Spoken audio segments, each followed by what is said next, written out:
Good morning, this is Driver Joe, and today I'm on my way to the Uber depot. About a month and a half ago, Uber brought a new service to Liverpool which none of the drivers were allowed to join. So I'm going today to join it as a non-driver. This is Uber Eats. Now, in America, if you drive, you can go onto Uber Eats because I don't know the difference. I can imagine it's the accessibility of the restaurants in Liverpool. Now, the only place that you can get Uber Eats is Liverpool city centre. You can't get it on the outskirts. You can get it like, I think about a mile and a half outside the city centre, but nowhere further than that. And a lot of the restaurants that offers Uber Eats are in the city centre where you can't drive, you can't get a car down there or up there, depending on where it is. So you've got to have a bike or a scooter. I'm not even too sure on a scooter. I've never seen anyone on a scooter doing it. So I'm on my way now to sign up for Uber Eats. And this means I'll be giving my car up.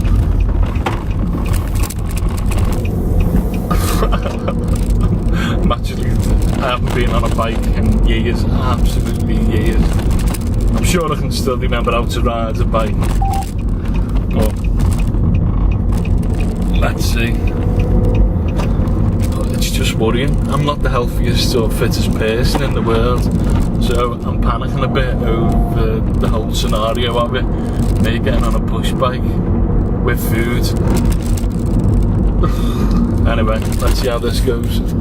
Starting to panic a bit now. Has anyone done Uber Eats before? Not the Americans though, because you can have your car, but anyone. Actually, I don't know. I can imagine a lot of you use bikes and stuff like that. But I'm really curious on how this works. So, to my knowledge, you get a bike, you get a stupid bag on your back, and I don't know how the app works, if it works the same as when we're driving or if there's another app, but this is all to come. This is stuff I'll learn why I'm doing it. But it is rather, I think the worst thing about it is not having the comfort in my car, not having, I don't know, you know, like chargers on tap, heating, the fact I've got to use my legs, but I am quite looking forward to it. I don't even know if they'll let me on to Uber Eats, in all fairness, because I'm a driver, but this is it. This is stuff we've got to learn, and hopefully they'll let me on, no problem at all, and I can do an Uber Eats shift. Probably tonight. I'll do it actually. I've got an Amazon block later. I don't know whether to forfeit or that or not. I might do a video on it. Hopefully I'll get into a bit more bother than I did last time I done it, because it's good that if I get into trouble why I'm doing it and then I figure it out and then you can see. So if you come into this sort of trouble while you are doing a block, you can just look back at one of the videos and it'll show you. But anyway, I'm just about to go in now, so wish me luck. So here's the Liverpool Uber depot. Just about to go in. There we go, here's the timetable on the window. Let's see if I can even go in today. It's not focusing, but it says office hours today. I'm board at 11:30, so I might have to come back at 11:30, but let's see. Right, just left the Uber depot in Liverpool.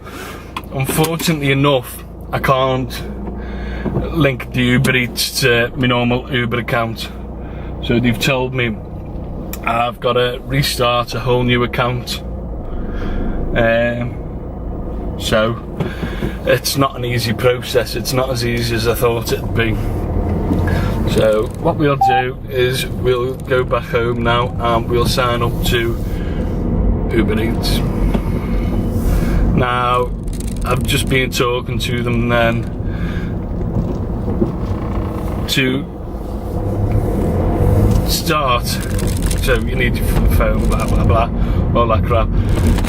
They supply you with a case for your phone while you're on your bike, and they also supply you with a battery to charge your phone while you're on your bike, which is a good idea, because that was something that I was actually looking into, buying a battery for it, because my phone's not the best with the charge, but anyway, they supply you with that. Now the bag, they take two £20 deposits off you, so £40 altogether they take off you. If I can remember rightly, out your first 2 paychecks it's £20. When you leave, take the bag back and they give you £40 back. So fantastic. I'm okay. I've got a food bag, a bit of big one, like similar to the Uber Eats ones. I don't know, might get an Uber Eats bag. Oh, you know, the atmosphere, looking like proper part of the team.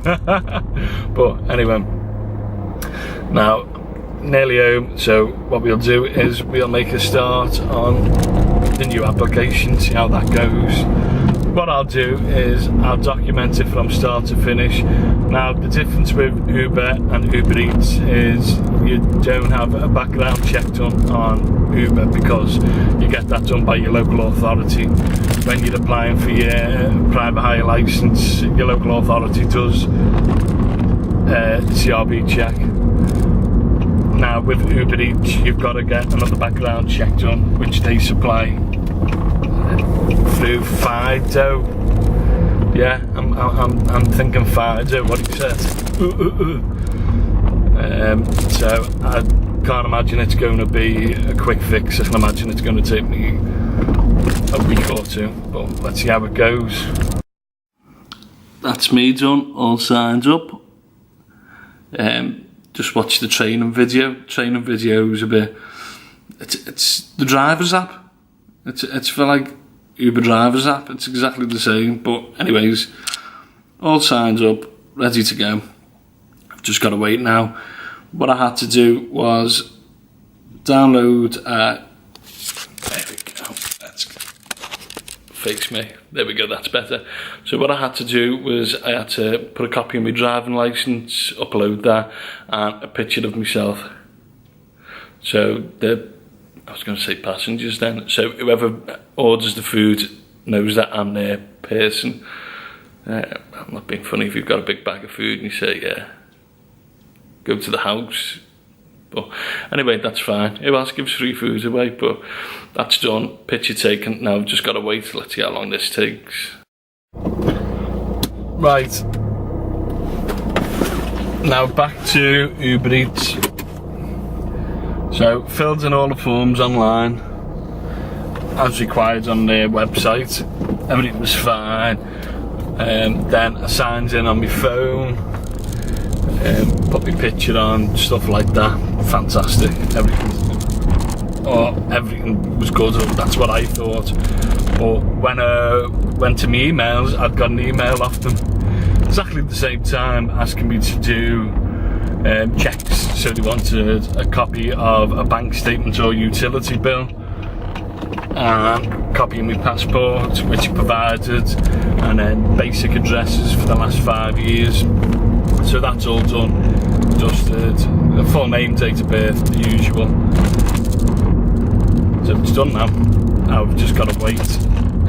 But it was a bit confusing because I assumed it was all done,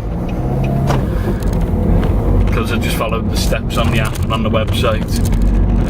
It wasn't until I checked my emails. Now, I didn't, because I had to use a different email account, it wasn't my usual. Yeah, because I had to use a different email account, it wasn't my usual email, so I never checked them. So it was a bit peeved off like that they didn't let me do it on the app originally or on the website. But it's done now.